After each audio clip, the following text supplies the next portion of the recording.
Hi hello నమస్తే welcome back to our channel. ఎలా ఉన్నారండి? అందరూ బాగున్నారా? నేనైతే చాలా బాగున్నాను. చాలా సంవత్సరాల నుంచి ఏసీ అయితే తీసుకుందాం అనుకుంటున్నాను, కానీ ఏసీ తీసుకుందాం అన్న టైంకి ఆ మనీ అన్నది వేరే దానికి యూజ్ చేసే అవసరం అయితే వచ్చేసింది.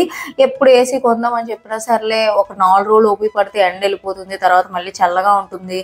ఈ 4-5 రోజులకి ఏముందిలే అడ్జస్ట్ అవుదామని చాలా సంవత్సరాల నుంచి అలాగే అడ్జస్ట్ అవుతున్నాము. ఇంకా ఈ ఇయర్ అయితే ఇంకా గట్టిగా ఫిక్స్ అయిపోయాను అనమాట, ఏసీ అయితే కొనేద్దామని. ఎందుకంటే ఇంకా రాబోయే సంవత్సరాల కొద్దీ ఎండ పెరుగుతుందే తప్ప తగ్గడం లేదు. మేము ఇప్పుడు ఉంటున్న ప్రెసెంట్ ఈ ఇంట్లో అయితే మాత్రం ఇంకా గోడలు కూడా కాలిపోతూ ఉంటాయి అనమాట. పడుకునే తలగాళ్ళు తుప్పళ్ళు కూడా కాలిపోతూ ఉంటాయి, అంత హీట్ అయితే దిగిపోతుంది.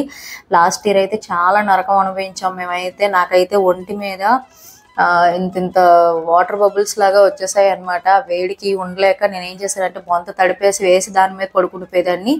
ఇంకా ఫైనల్గా అయితే మేమైతే ఏసీ అయితే తీసేసుకున్నామండి.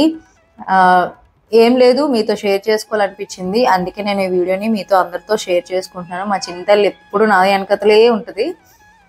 ఫైనల్గా అయితే ఒకేసారి క్యాష్ ఇచ్చి తీసుకోలేదు, ఈఎంఐ మీదే తీసుకున్నాం. అంతా ఒకేసారి క్యాష్ ఇచ్చి కెపాసిటీ అయితే నాకైతే ఇంకా లేదండి.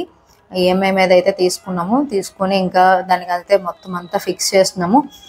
మాకు ఏంటో మా లక్ ఏంటో అర్థం కాదు. ఎప్పుడు మేము ఫస్ట్ అలాగే ఈ ఎండాకాలం కూలర్ కొన్నాం. ఫస్ట్ ఆ కూలర్ ఎప్పుడు కూలర్ ఆన్ చేసినా వాతావరణం వెదర్ చాలా చల్లగా ఉండేది, వర్షం పడేది. అసలు ఆ కూలర్ అనేది ఎక్కువగా యూజ్ చేయలేకపోయాము. ఇప్పుడు ఈ ఏసీ అయినా యూజ్ చేసుకోగలమో లేదో, ఎందుకంటే ఎప్పుడు ఇలాంటివి కొన్నా కూడా మాకు ఆ వస్తువుతో ఎక్కువ అవసరం అయితే పడదనమాట. అది లేనప్పుడు ఎక్కువ అవసరం ఉంటుంది, ఉంటే బాగుండు అనిపిస్తూ ఉంటుంది. అది వచ్చిన తర్వాత ఆ అవసరం అనేది తగ్గిపోతూ ఉంటుంది. అదేంటో అర్థం కాదు. ఒక పక్క లక్కనే చెప్పొచ్చు.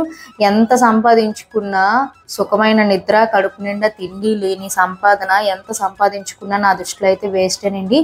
కొన్నిటికి మాత్రం ఇలాంటి వాటికి ఖర్చు పెట్టడంలో తప్పు లేదు. పిల్లలు కూడా ఎదుగుతున్నారు కాబట్టి ఇంకేదైతే అదే అయిందని చెప్పేసి తీసుకుంటున్నాను. ఇంకా ఇలా చిన్న సరదాలు కూడా నా వల్ల వాళ్ళకి ఉండడం నాకు ఇష్టం లేదు. నేను ఎంతైనా ఓపిక పట్టి చాలా విషయాలు అయితే నేను కాంప్రమైజ్ అయిపోతూ ఉంటాను అనమాట. వద్దులే అని చాలా విషయాలకి నేను అడ్జస్ట్ అయిపోతాను. పాపం పిల్లలు కూడా అలానే అడ్జస్ట్ అయిపోతారు నాతో పాటు. కానీ మరీ అంత పిల్లల్ని బాధ పెట్టడం అయితే నాకు ఇయర్ అయితే అసలు ఇష్టం లేదు. సో అందుకని చెప్పేసి ఏసీ అయితే తీసేసుకున్నాం. చక్కగా హ్యాపీగా బిగించేసి వెళ్ళారు. మంచిగా బిగించారండి, నీట్గా, ఎక్కడ చిన్న ఇది కూడా లేదు. చక్కగా ఎక్కడ లీకేజ్ లేకుండా బిగించారు. ఈరోజు వీడియో అయితే ఇదేనండి. నచ్చితే కనుక తప్పకుండా లైక్ చేయండి, షేర్ చేయండి. మరొక మంచి వీడియోతో మళ్ళీ నెక్స్ట్ వీడియోలో కలుద్దాం. అంతవరకు బాయ్.